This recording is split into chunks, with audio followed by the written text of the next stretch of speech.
Hari tu adik merajuk sebab mami pindahkan adik pergi bilik jantan. Lepas tu hari ni pula merajuk sebab apa?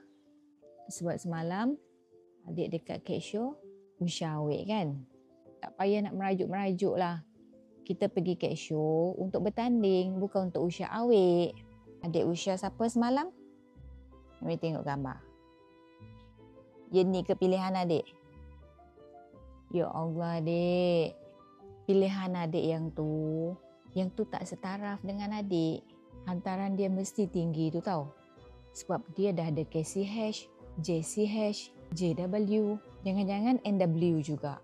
Tapi kalau nak dia juga, kita kena cari idea ni macam mana mami nak masuk meminang dia.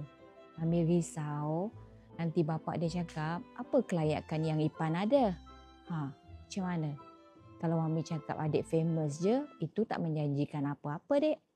Mami rasa ada satu cara. Kita kena cantikkan lagi bulu adik, bulatkan lagi muka adik, tambahkan lagi selera adik makan.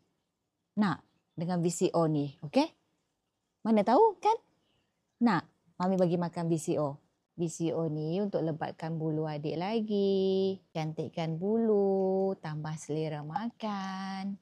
Dalam mulut. Bismillahirrahmanirrahim. Lagi sekali.